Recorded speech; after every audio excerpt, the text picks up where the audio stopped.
Good morning, everybody. It is May 28th, 2023. My phone says that it is 9:19 in the morning. My watch says that it is 9:19 in the morning. Okay, so this is chapter 1 of the Feeling Good Handbook. Part 1. You can change the way you feel. Many people believe that their bad moods result from factors beyond their control. They ask, how can I possibly feel happy? My girlfriend rejected me. Women always put me down. Or they say, how can I feel good about myself? I'm not particularly successful. I don't have a glamorous career. I'm just an inferior person. And that's reality. Some people attribute their blue moods to their hormones or body chemistry.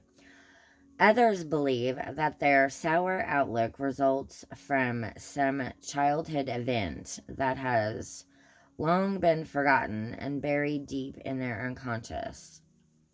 Some people argue that it's realistic to feel bad because they're ill or have recently experienced a personal disappointment.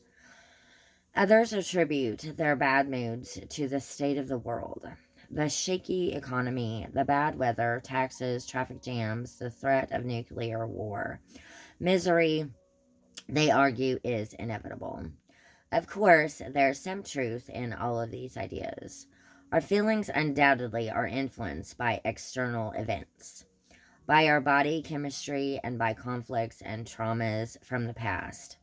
However, these theories are based on the notion that our feelings are beyond our control. If you say, I just can't help the way I feel, you will only make yourself a victim of your misery, and you'll be fooling yourself because you can change the way you feel. If you want to feel better, you must realize that your thoughts and attitudes, not external events, create your feelings. You can learn to change the way you think, feel, and behave in the here and now. That simple but revolutionary principle can help you change your life. To illustrate the important relationship between your thoughts and your moods, consider the many ways you might react to a compliment. Suppose I told you, I really like you. I think you're a neat person. How would you feel? Some people would feel pleased and happy. Others might feel sad and guilty. Some people would feel embarrassed, and some would react with anger and annoyance. What explains such different reactions? It's because of the different ways they might think about the compliment. If you feel sad, you're probably thinking, Dr. Burns is just saying that to make me feel good. He's just trying to be nice to me, and he doesn't really mean it. If you feel annoyed, you might be thinking, he's flattering me. He must be trying to get something from me. Why isn't he more honest?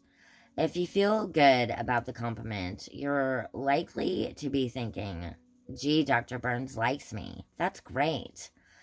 In each case, the external event, the compliment, is the same. The way you feel results entirely from the way you think about it. That's what I mean when I say that your thoughts create your moods. This is also true when something bad happens. Suppose someone you respect criticizes you.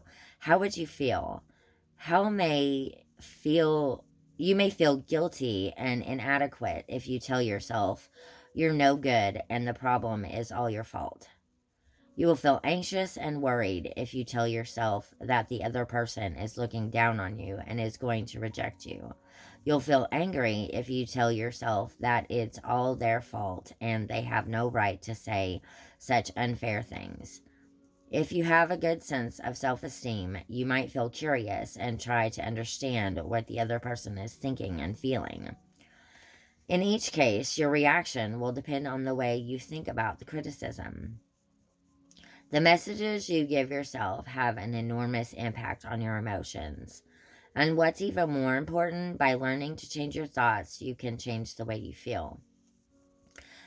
The powerful methods described in this book have helped thousands of people take greater charge of their emotions, their careers, and their personal relationships, and they can help you.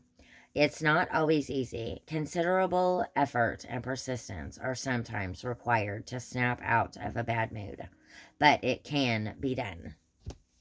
Okay, so that is all for part 1, chapter 1. You can change the way you feel. The Feeling Good Handbook. If you like this content, like this video, comment below. Thank you very much, and thank you for watching.